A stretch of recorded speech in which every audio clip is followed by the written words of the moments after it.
southern corridor and the northern beaches. Yes, we're going to need high density, and that's part of managing that. So where are we going to have that high density, and how do we get better design, and how do we ensure we don't compromise our city?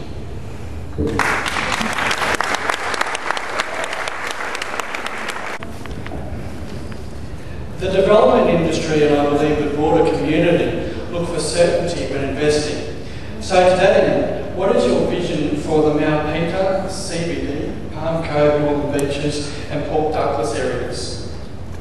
And many different ports between Port Douglas to Edmonton. There's a number of almost town centres along the way. The development industry is interested in your vision of those town centres.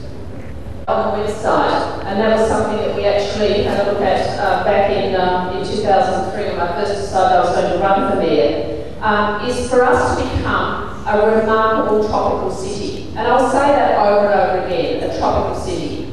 And so we need to plan really, really well for how that's going to happen. Because if we just develop willy-nilly and at the pace that we have been doing, and with the inappropriate designs that we have been using in many cases, we're going to get ourselves into trouble, because we're actually going to change this city from what it has been. We're going to lose that character, we're going to lose our heritage, and we're going to have an impact on the lifestyle that we really all love. So in relation to Mount Peter, I commend the planning that's underway in that area, because it is consultative, it's broad, it's involving all of the key stakeholders.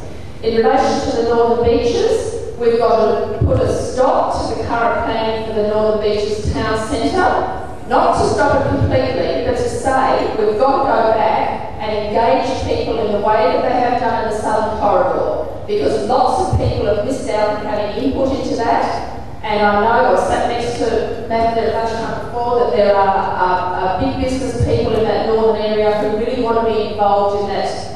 So we'll be going back and we'll be starting that consultation process again.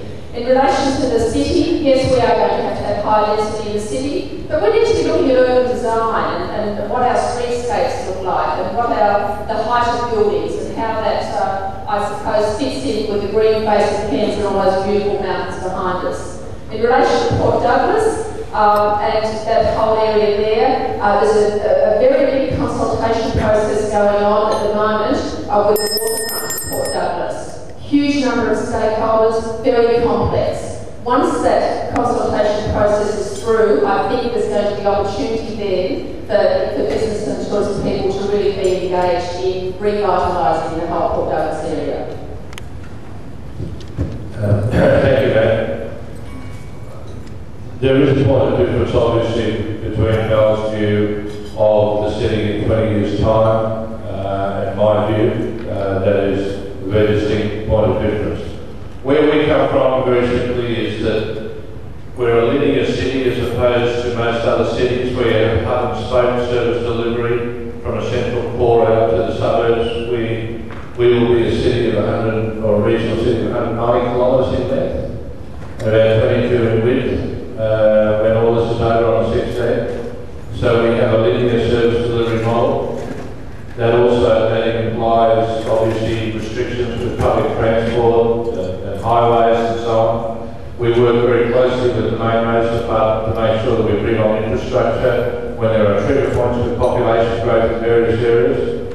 So Port Douglas will have a waterfront redevelopment done. We need to look after those regional communities up there. Going to the Palm Cove won't change. There's nothing much more that can happen there. All Clifton Beach, they'll remain separate identities, very successful ones. I disagree obviously with the comments about the progress of the Northern Beaches consultation. That has been blown out of all proportion. The people who are involved in that process are in this room today, and they might like to make a comment later.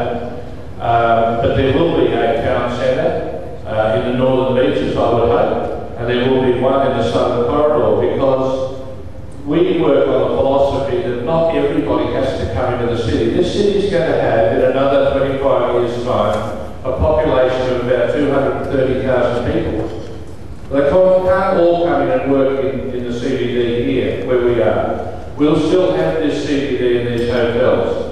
But we need to devise a properly planned series of communities where people can live, work and play. And there will be around the northern beaches town centre and the southern one, I'll finish on this point, there will be medium density, 4- or 5-storey apartment blocks around an employment node and so on. So you'll see these various population groupings in this beautiful city of ours.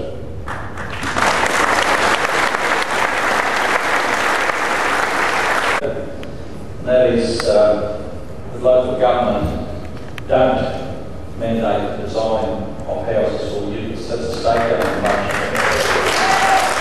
So, for items today, how are you going to convince the state government to change the design of houses and units to suit your ideas? Thanks, Bob. We certainly can work with the state government, but I would like to actually sit down with the developers. I mean, you don't do things just because someone mandates it. We can actually say, if we really want this to be the best possible city and the best possible suburbs, then what can we do ourselves? Yes, we can look at compliance and mandated things, and yes, we can look at perhaps looking at the whole thing about bringing in energy efficiency and how houses are placed aligned on blocks and what's happening to reduce the need for air conditioners. But that would be, again, it's a matter of working together, working with state government and working with the building industry to be able to do better than we have been doing. I shudder at the thought of mandating anything. The reality is that state governments have extraordinary power. Councils can't tell people how to design things. We leave that up to the architects. We leave that up to engineers. We have developed a Cairns style that gives them an indication of the sorts of developments that we want here and the advantages of cross ventilation and the advantages of building above the ground. But at the end of the day, it's up to them. There is an Australian building code that we are all subject to in this part of the world, and it's a little bit like a debate on units. I mean, there's a great myth around that people are building unit plots and forcing people to live in them. The reason people are building units is because there's a demand for them. And it is the first home of choice for young people today. You know, gone are the days when I grew up, when I first was able to acquire my home and first home at the age of 30, for example, and so white picket fence and quarter-acre lot. The new home of choice for young people is a unit. And that's where they get their first leg in and then they move out. Then, interestingly, when they retire, they come back into the city into a unit where they can walk to places and do things and not use electricity, not use emissions from cars and things like that. They want comfort, they want choice. And the world is all about choice. That's where we differ.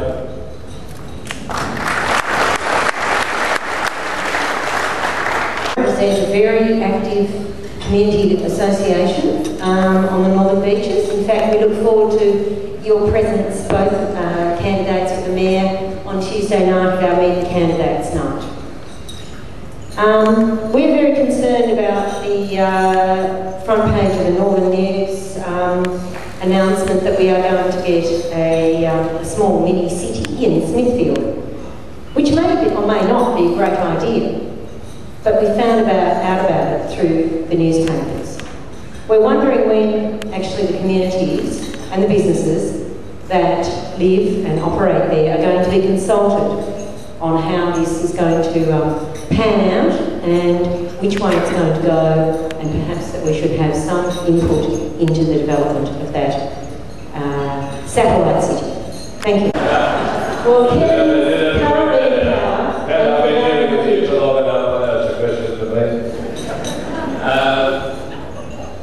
Fair question, but wrong in content. You were making a statement. As I said, the people who have been involved in that process, some of them are in this room, and there has been consultation. I beg to differ with you. There has been consultation, and there will be further consultation. If you found out about it on the front page of the paper, then I don't know why that occurred, but I know the consultation has been going on for 12 months. And you've made a statement. It's not really a question, and I'm correcting the facts in this room. And I'll stand by those facts. And I'm prepared need to make them public. There has been consultation, and we have done this because we genuinely believe that with the growth that's occurred in the northern beaches, that there is a need for a northern town centre. And there is a need for the obvious reasons that I've explained. There's no